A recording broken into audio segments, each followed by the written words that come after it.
ఆయుర్వేదంలో స్త్రీల సమస్యకి చాలా ఎక్కువ ఇంపార్టెన్స్ ఇచ్చారు. దానికి ఆయుర్వేదంలో ఆర్తవ దోషాలు అనే ఒక పేరుతో చెప్పడం జరుగుతుంది. దాంట్లో వాత రోగాలు గాను, పిత్త రోగాలు గాను, కఫ రోగాలు గాను, సన్నిపాత రోగాలు గాను ఈ ఆడవాళ్ళ సమస్యలను మనం విభజించడం జరుగుతుంది.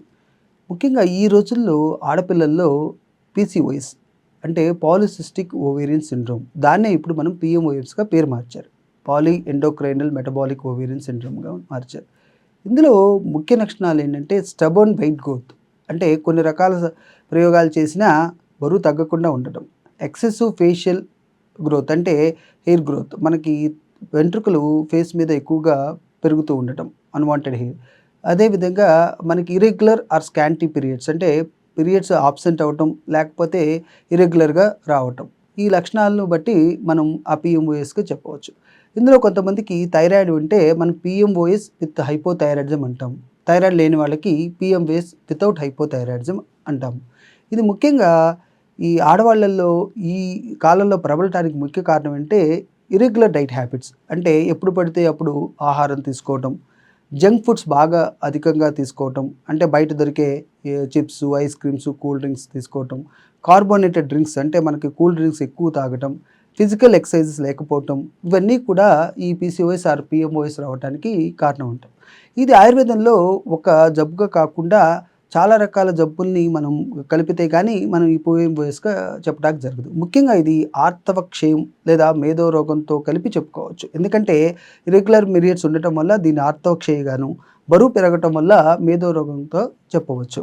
మనకి ముఖ్యంగా పీఎంఓఎస్‌ని సరిగ్గా ట్రీట్మెంట్ చేయకుండా వదిలేయటం వల్ల భవిష్యత్తులో టైప్ 2 డయాబెటిస్ అంటే షుగర్ రావటం, అదేవిధంగా కార్డియాక్ ప్రాబ్లమ్స్ రావటం, ఇట్లాంటి జబ్బులు రావటానికి కూడా అవకాశం ఉంటుంది. ఇన్సులిన్ రెసిస్టెన్స్ బాగా పెరగటం వల్ల వీళ్ళకి మెడ దగ్గర నల్లగా అవటం, తర్వాత అబ్డామినల్ ఫ్యాట్ బాగా పెరగడం, తర్వాత ఇట్లాంటి వల్ల వాళ్ళకి ఈ థైస్ దగ్గర వాటి దగ్గర అధికంగా చెమట పట్టడం, ఈ లక్షణాలు కూడా జరుగుతూ ఉంటాయి. కాబట్టి ఆయుర్వేదం ప్రకారం ఈ ఆర్తవక్షయాన్ని తగ్గిస్తూ అదేవిధంగా మేధస్సుని అంటే మేధో రోగాన్ని తగ్గించే విధంగా మనం ట్రీట్మెంట్స్ ప్లాన్ చేసుకోవాల్సి ఉంటుంది. ముఖ్యంగా వరుణాది కషాయం, కాంచనార గుగ్గులు ఇట్లాంటి మందులు ఇస్తూ కొన్ని రకాల పంచకర్మ చికిత్సలు అయిన విరేచన కర్మను ఈ పీఎంఓఎస్‌లో చేయాల్సి ఉంటుంది.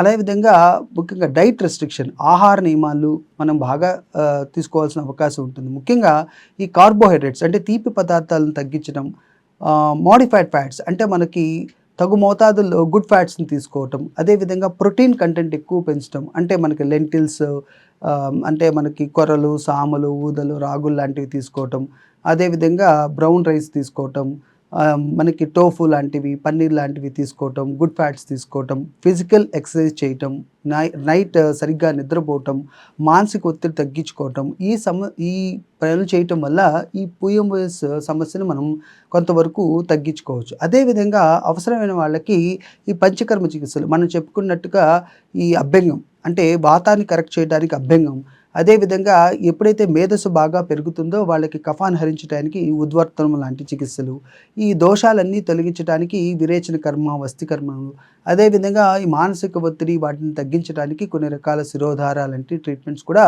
మనం ఈ పీఎంఓఎస్‌లో చేయాల్సి ఉంటుంది.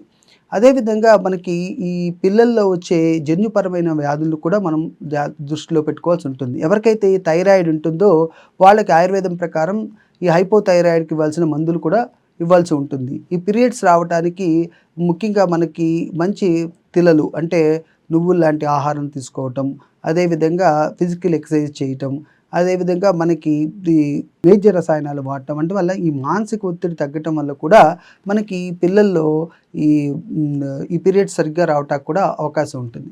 ఇంకా చాలామంది పిల్లలు మనకి ఎన్ని ప్రయత్నాలు చేసినా బరువు తగ్గట్లేదు అని చెప్తూ ఉంటారు. వాళ్ళకి ఇన్సులిన్ రెసిస్టెన్స్ బాగా పెరుగుతూ ఉంటుంది.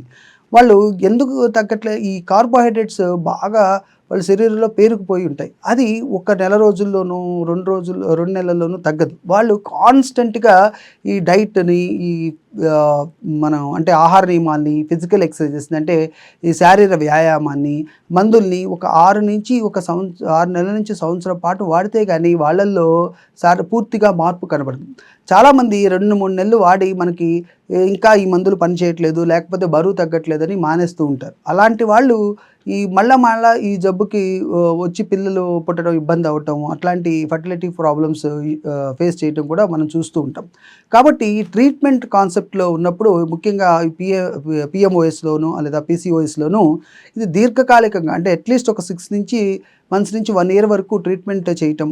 ఫ్యాట్ బాగా తగ్గడానికి మనం ట్రీట్మెంట్స్ చేయటం. తర్వాత మనకి ఈ లోపల ఉన్న హార్మోన్స్ కరెక్ట్ అవ్వడానికి అట్‌లీస్ట్ మనకి 1 ఇయర్ పడుతుంది. కొంతమందికి తొందరగానే తగ్గొచ్చు కానీ చాలా మందిలో ఈ ట్రీట్మెంట్ లేట్ అవుతూ ఉంటుంది. కాబట్టి మనం మాటికి ట్రీట్మెంట్స్‌ని, డాక్టర్స్‌ని మార్చకుండా ఈ ఒక క్రమ పద్ధతిలో ఆహారాన్ని, డైట్‌ని, ఫిజికల్ ఎక్సర్సైజెస్‌ని, ట్రీట్మెంట్స్‌ని కంటిన్యూ చేయటం వల్ల ఈ పీఎంఓఎస్‌ని తగ్గించి వాళ్ళకి ఫర్టిలిటీ ఇష్యూస్ భవిష్యత్తులో రాకుండా, ఈ కార్డియాక్ ప్రాబ్లమ్స్ లేకపోతే షుగర్ లాంటి డయాబెటిస్ రాకుండా మనం చూడవచ్చు.